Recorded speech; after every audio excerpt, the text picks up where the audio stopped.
Hi guys, welcome back to the channel. So good to see you here. If this is your first time here, I'm Chidera, and on this channel I share on finances, marriage and life in the UK. So if this sounds like your vibe, make sure to hit the subscribe button. So in this video, I'm going to talking about things I don't do with my money, like money mistakes I avoid as someone who is financially literate or trying to like become financially free and trying to grow her money and do better with money. So hopefully you can take one or two pointers from this video. Without further hesitation, you know how we do it. Let's get started.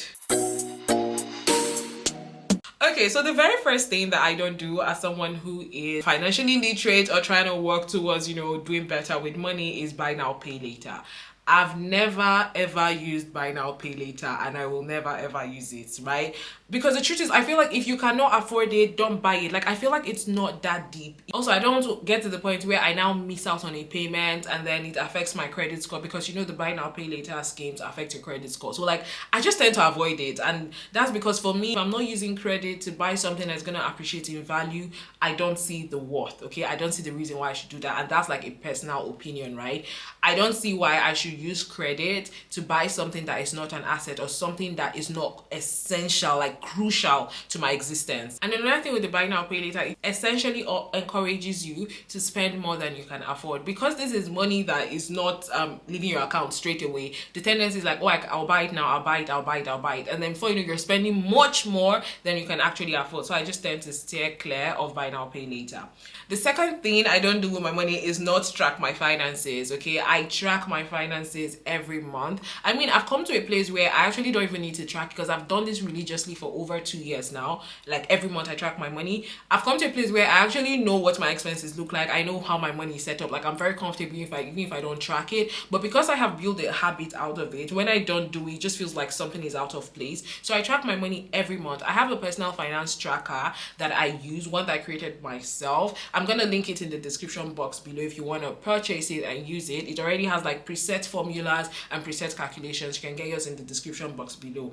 Because one thing I always say is you cannot improve what you don't measure. So if you're not measuring your performance with money, if you're not looking into where your money is going, how much is coming into your account, I really don't see how you can improve it. So I like to measure. I like to see how I'm performing on a month-to-month basis and benchmark it against the financial goals that I have set. Now, the third thing I don't do with my money is to keep my money in a traditional savings account.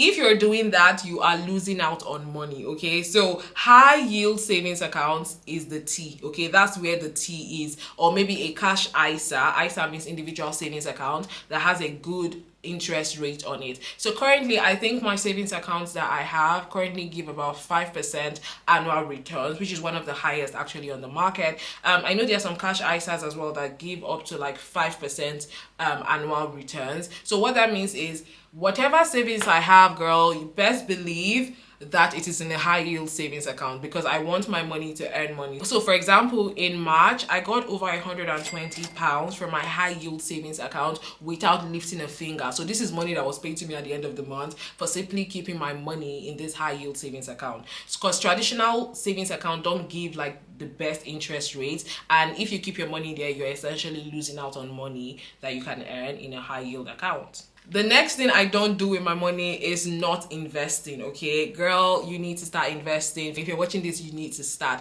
One of the hurdles people face is the risk of losing money. Oh, you're scared to lose your money. You don't want to lose your money. But the truth is, even just keeping your money in a regular bank account, your money is also losing value due to inflation. So it's best to set up your money to help you make more money. And that's where investing comes in. And also, there are different types of investment portfolios.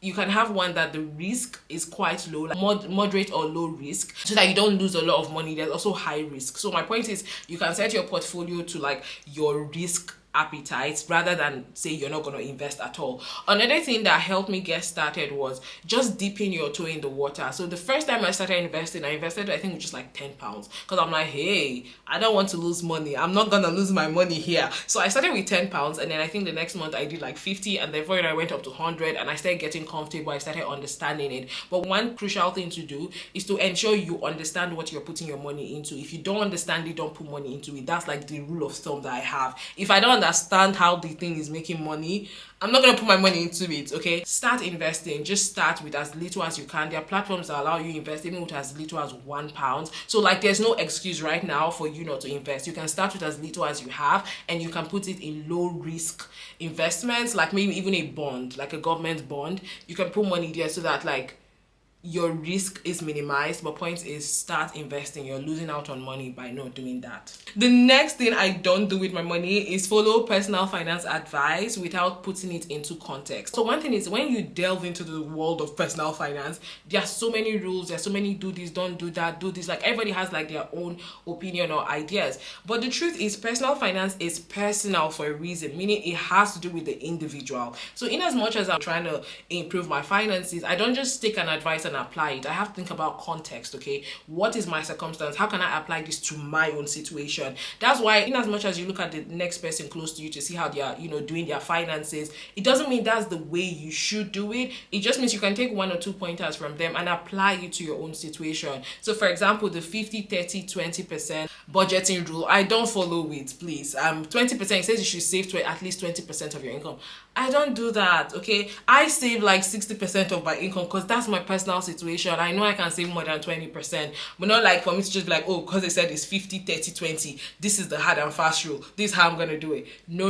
I think I'm even gonna have another video where I'm gonna talk about popular personal finance advice that I don't follow, that I actually don't even think I agree with, but that's by the way. All right, the next thing that I don't do with my money is spend unconsciously. Okay, over here we're big on value-based spending. I spend money on the things that matter to me or the things that add joy to my life. I'm not spending because the next person is spending. There's this tendency to feel like peer pressure because, for example, everyone you know has a car. You feel like you need to have a car, but the truth is maybe the commute to your office and back is not that much of a hassle. Like you don't find it stressful and you don't really have a need for a car, but because everybody around you has a car, you feel like you need to have a car. Now that is peer pressure, and that is you wanting to spend money on something that does not really align with your values. You need to sit down and ask yourself, what are my values? For example, one of the things that I value is ease of life. I want my life to be easy. I hate stress. So what this means is I would rather spend money paying for cleaning services than for me to buy a new dress.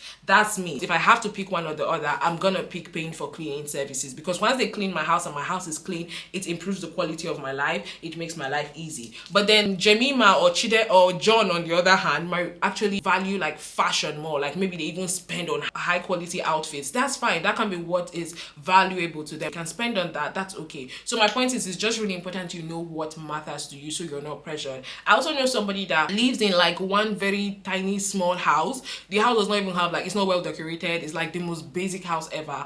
But then he splurges on trips. Like every other weekend he's traveling, and that's because he knows this is what he values. He values new experiences. So he puts a huge chunk of his money into traveling. And so when people come to his house and they're like, this your house is not nice, he's not bothered because like he knows where he would rather spend his money. So it's very important like to spend consciously and to spend on the things that really align with your value, and try as much as possible to not let other people's like spending habits influence your choices. You need to know what your values are and then spend on those things. And the last but not the least thing that I don't do with my money is carry credit card balances over. Okay, I got a credit card sometime last year because I wanted to improve my credit score. That was the ways that I chose to improve my credit score.